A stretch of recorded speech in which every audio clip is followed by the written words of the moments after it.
ሰላም ጤና ይስጥልን። ከታሪክ አለመማር የታሪክን አስከፊ ገጽታ ለመድገም ያስገድዳል።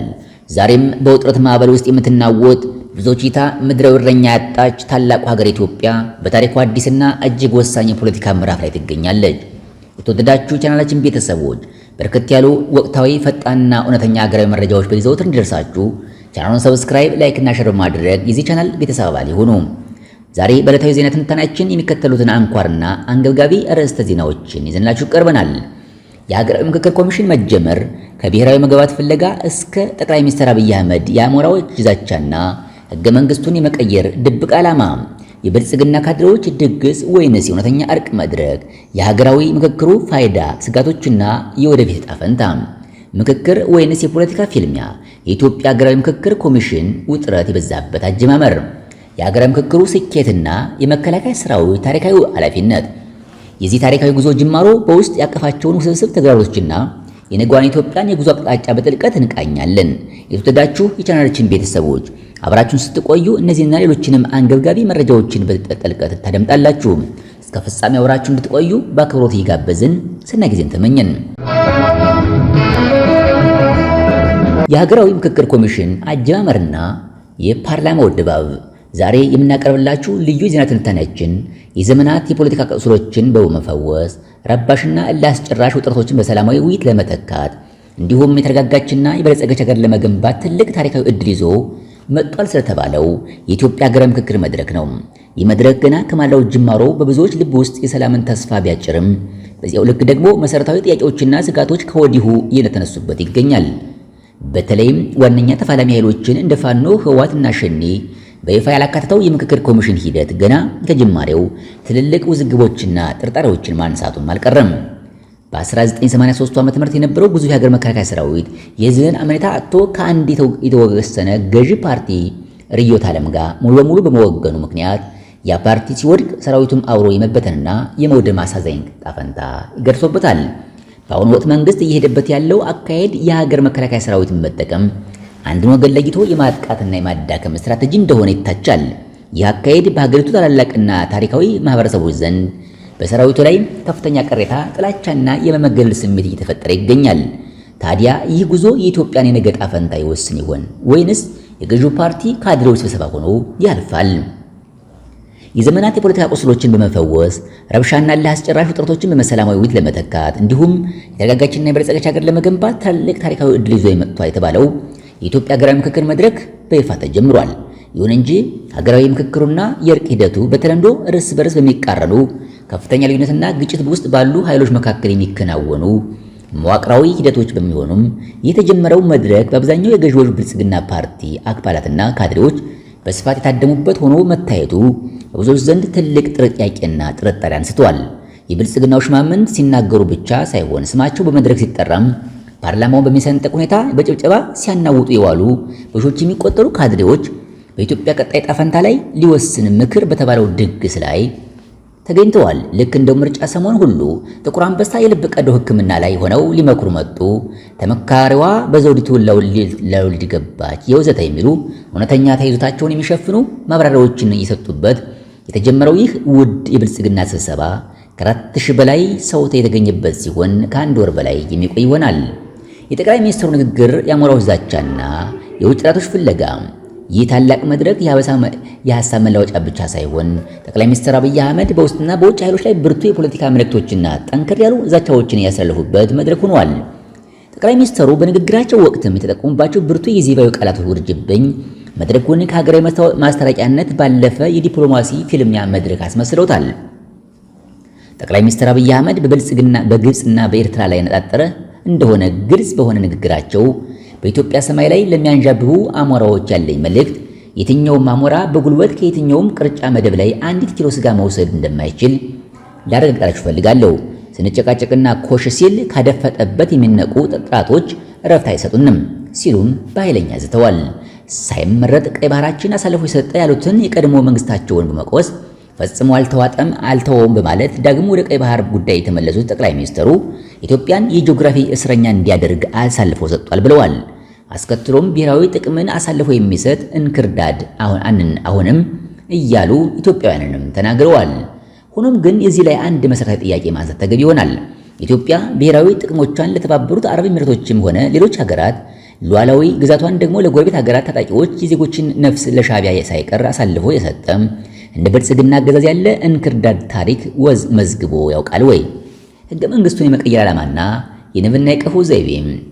ጠቅላይ ሚኒስትር አብይ አህመድ የዚህን የምክክር ሂደት ዋነኛ ዓላማ ተመካካሪዎቹና ገና ሳይመክሩ በንግግር ግልጽ አድርገውታል።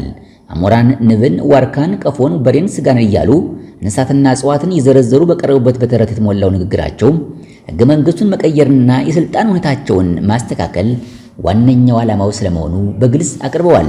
ማንም እየተነሳ የማይቀደው ሕገ መንግሥት እናደርገዋለን ሲሉም ተደምጠዋል።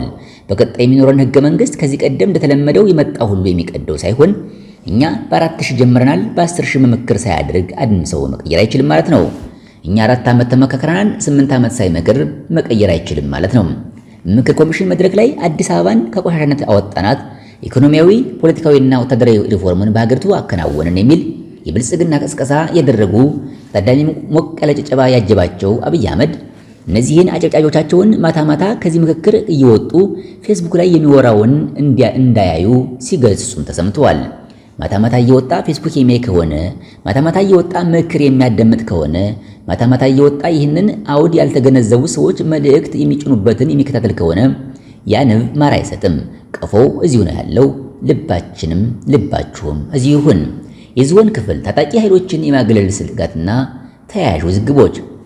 ይህ መድረክ ገና ከማዳው ጅማሮው ብዙዎች ልብ ውስጥ የሰላምን ተስፋ ቢያጭርም በአገሪቱ ውስጥ ከፍተኛ ተጽዕኖ ያላቸውና ዋነኛ ተፋላሚ ኃይሎችን እንደ ፋኖ፣ ህወሓትና ሸኔ በይፋ ያላካተተ በመሆኑ ገና ከጅማሬው ትልልቅ ውዝግቦችና ጥርጣሬዎችን ማስነሳቱን አልቀረም። እነዚህ ኃይሎች ያገለለ የምክክር ሂደት የሚከተሉትን ከባድ የፖለቲካ ደህንነትና አደጋዎችን ያስከትላል። የታጠቁ ግጭቶች መቀጠልና መስፋፋት። በጦር ሜዳ ላይ ተጽዕኖ ፈጣሪ የሆኑት ኃይሎች በውይይት ጠረጴዛ ላይ ካልቀረቡ የምክክር ውጤቱ ምንም ይሁን ምን መሬት ላይ ያለውን የጦርነት እውነታ ሊቀይሩ አይችልም። በአማራ በኦሮሚያና በትግራይ ክልሎች የሚካሄዱት ውጊያዎች ይበልጥ የተባባሱ ይሄዳሉ። የሂደቱ ህጋዊነት ማጣት ሰፊውን የህዝብ ክፍል ምክክሩን የጊዜው ፓርቲ የገዢው ፓርቲ ካድሬዎች፣ ደጋፊዎች ስብሰባ አድርጎ ስለሚመለከተው ከኮሚሽኑ የሚወጡ ውሳኔዎችና አዳዲስ ህገ መንግስታዊ ማሻሻያዎች በህዝብ ዘንድ ተቀባይነት አይኖራቸውም። የፖለቲካ ድራማ የመሆን ስጋት። ምክክሩ የመንግስትን የፖለቲካ አጀንዳዎች ብቻ ማጽደቂያ በመሆን ያበቃል። ይህም ደግሞ ለውይይትና ለሰላም የነበረው የመጨረሻ ተስፋ ማክሸፍ ኃይሎች ይበልጥ ወደ ጦርነትና ወደ እልህ እንዲገቡ ያደርጋል።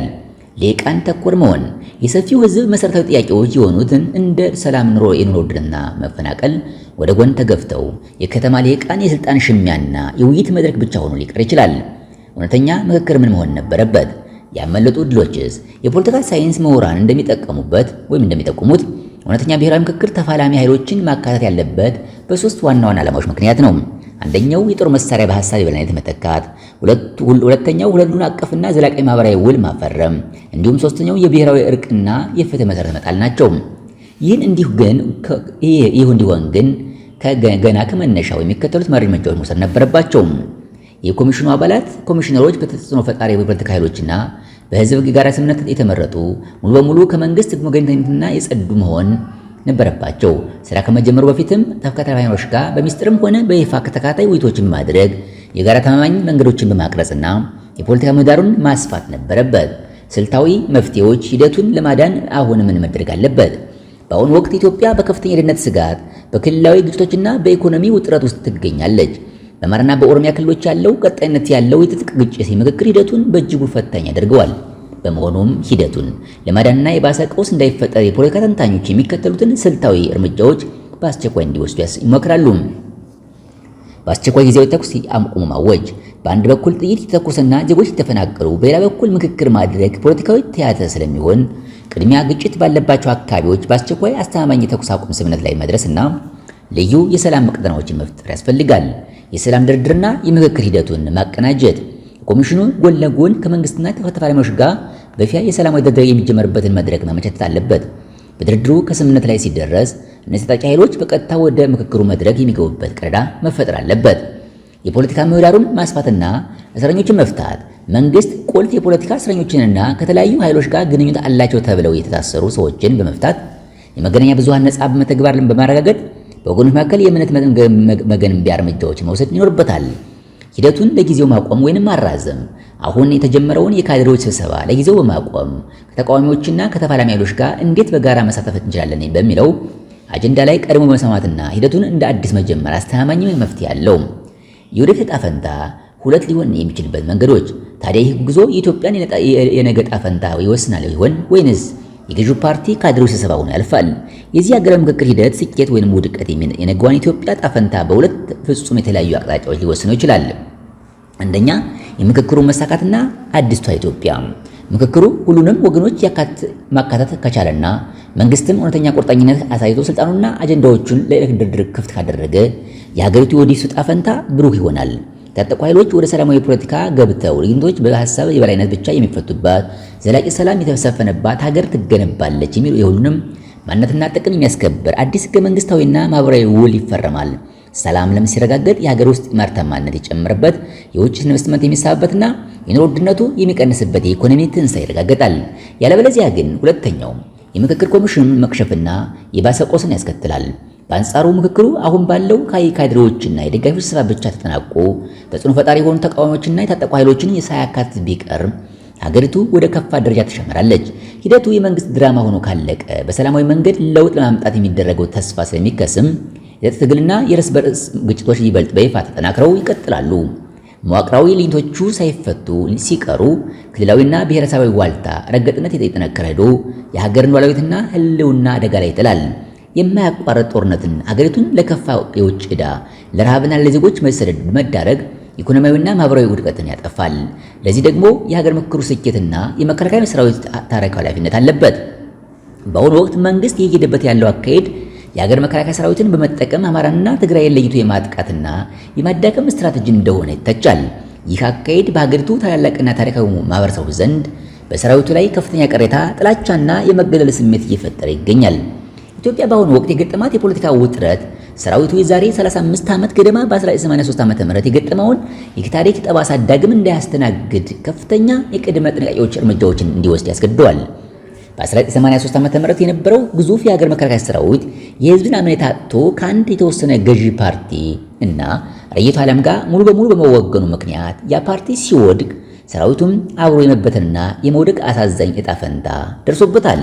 ስለዚህ የሀገር መከላከያ ምክክሩ ይሳካ ዘንድና ሀገርን ለማዳን ራሱን ከ1983 አይነት የመበተን አደጋ ለመከላከልና አንድን ወገን ለይቶ ከማጥቃት ወጥቶ ሀገርን ለማዳንና ሁሉን ካካቴ የምክክር ኮሚሽን እንዲካሄድ ለማድረግ መከላከያ የሚከተሉትን ስልታዊ እርምጃዎች መውሰድ አለበት።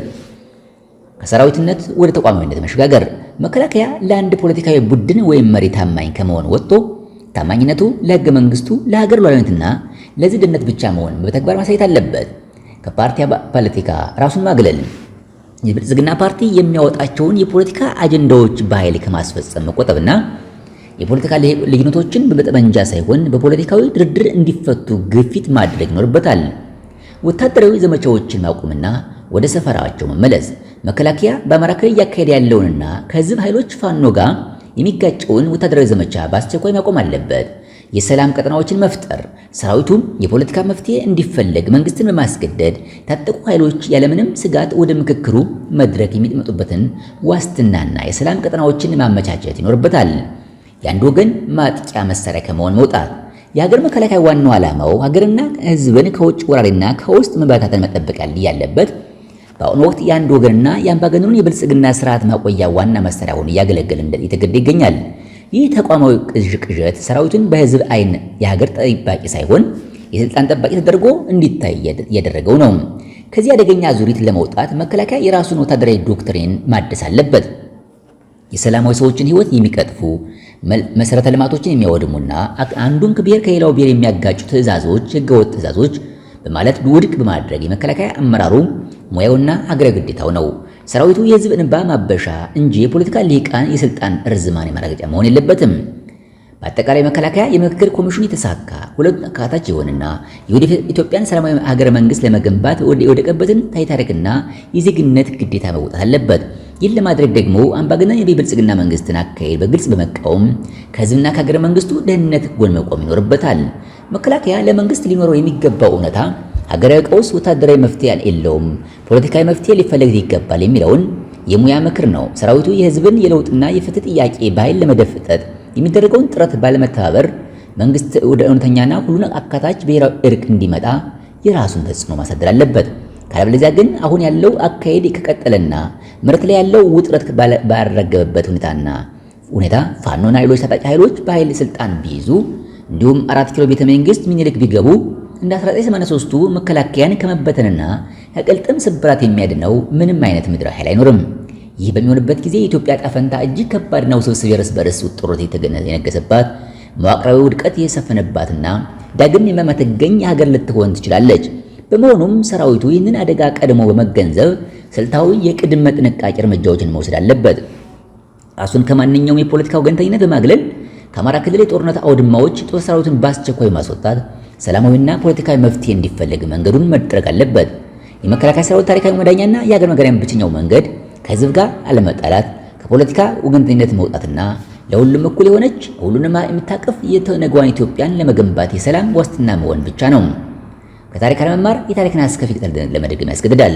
የተወደዳችሁ ተመልካቾቻችን ዛሬ የተጀመረውና ቁልፍ ተፋላሚ ኃይሎችን ያላካተተው ሀገራዊ ምክክር ኢትዮጵያን ከተደቀነባት ውስብስብ ቀውስ ለማውጣት ያለውን እድል በእጅጉ ያጠበበና አጠራጣሪ ያደረገው እርምጃ ይመስላል። የዚህ ውሳኔ ውጤት ምን ሊሆን እንደሚችል ጊዜው የሚፈታ ቢሆንም የእናንተ ማስተያየት ለኛ እጅግ በጣም ጠቃሚ ነው። መድረኩ ምን ውጤት ሊኖረው ይችላል ብላችሁ ታስባላችሁ? በኮሜንት መግለጫ ላይ አጋሩን። በርከት ያሉ አዳዲስ መረጃዎች በጊዜ እንደርሳችሁ የሰብስክራይብ የደወል ምልክቱን በመጫን ላይክ እና ሼር ማድረግ ቻናላችንን እንድትደግፉ እያስታወስን በሌላ መረጃ ተመልሰን እስከምንገናኝ በያለመታን ዳርቻ ቸር እንቆይ። ሰናይ ጊዜን ተመኘን።